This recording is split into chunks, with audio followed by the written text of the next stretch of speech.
Hello प्यारे बच्चों। NEET crash course channel पे आप सभी का स्वागत है। मैं हूं डॉक्टर हरिओम गंगवार और बेटा हम यहां पर बात कर रहे थे द लिविंग वर्ड चैप्टर के बारे में। इस चैप्टर में पिछली वीडियो में हमने ग्रोथ टॉपिक को डिस्कस किया था। आज की इस वीडियो में हम अगले कैरेक्टर के बारे में डिस्कस करेंगे जो कि रिप्रोडक्शन है। रिप्रोडक्शन एक ऐसा कैरेक्टर है जो केवल और केवल लिविंग में पाया जाता है, लेकिन कुछ एक्सेप्शन भी हैं, तो इसको डिटेल में हम डिस्कस करेंगे। और यहाँ पर हम केवल एनसीईआरटी को कवर कर रहे हैं बेटा। तो ये जो सीरीज हमने शुरू की है और ये जो चैनल हमने स्टार्ट किया, इसमें पूरे एनसीईआरटी के 38 चैप्टर मैं आपको कवर कराऊंगा। तो चलिए आज बात करेंगे यहाँ पर रिप्रोडक्शन के बारे में।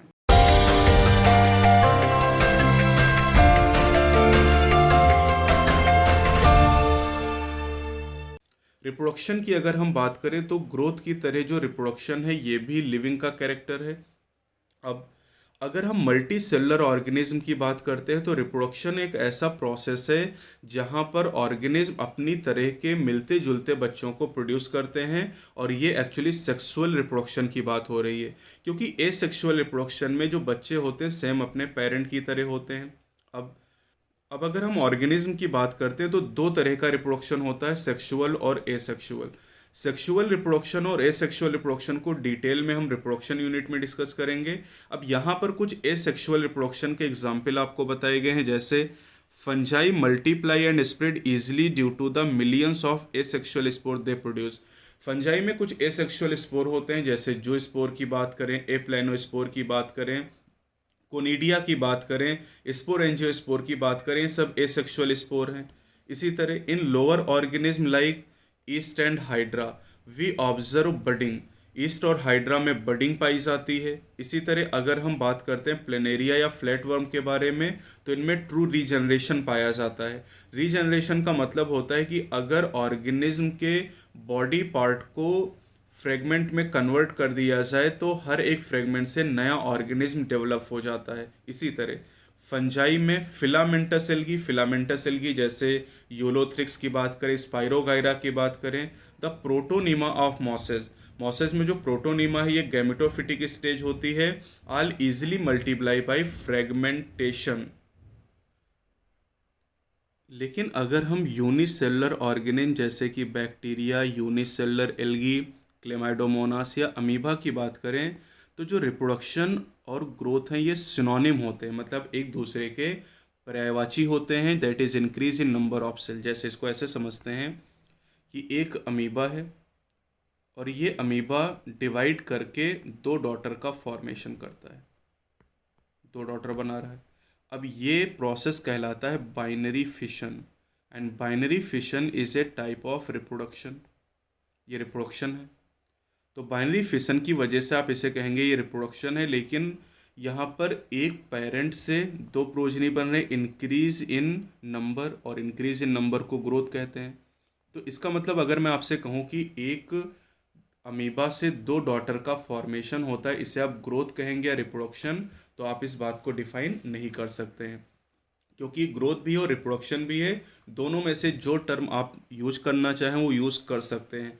तो इसका मतलब यहाँ पर यह है कि चूँकि पहले ही हम बात कर चुके हैं कि जो ग्रोथ है ये इंक्रीज इन सेल नंबर या मास को बताता है, और सेल का नंबर अगर इंक्रीज हो रहा है तो इसका मतलब ये ग्रोथ भी है, और ये बाइनरी फिशन है यानी ये रिप्रोडक्शन भी है।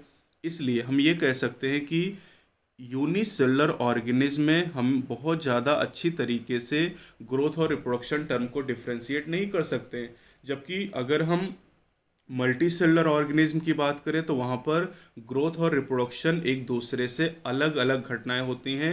उन दोनों का एक दूसरे से कोई भी रिलेशन नहीं होता है। ये पॉइंट शुरुआत में ही आपको बता दिया गया है।